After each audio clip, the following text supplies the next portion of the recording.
with Anthony Davis. He was averaging 31 points over the first 14 games, but now that's dropped down to 18 in the last 7. I don't know if something's catching up. This is just as simple as it is a slump, Lou. I mean, he took responsibility after the game. Things happen. Or are we worried at all? Yeah, especially when you're having back-to-back 35-point losses, right? And this is the best player on the team. Even the guy that we think is the best player on the team said Anthony Davis is the best player on the team. So you hold him for that responsibility. You hold him to the core of that being what's needed.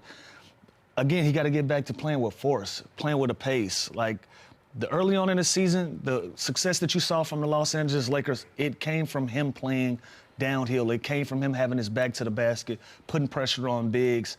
Even on the three-point line, when he's there, he's not settling for three-pointers early on in the season. He's putting it on the floor. He's putting the pressure on you to either foul him or he's going to finish these plays. Now we're getting back into a space where he's playing 17, 18 feet out from the rim, and he's relying on jump shooting again. He has to be that one guy that's going to play with force for the Los Angeles Lakers. And again, the last 2 games, he's 4 of 14 and 3 of 14. He's only getting the free throw line 4 times. Like, you are Anthony Davis. You can impose your will. You can do your finesse game. You can face up. You can do all the crazy talented gifts that you have, but also you have to set the tone. You have to throw the first punch. Like 3 of 14, like 14 shots in a game like this. I don't want him to be a pig. I don't want him to play selfish, but he needs to be way more aggressive, especially right now.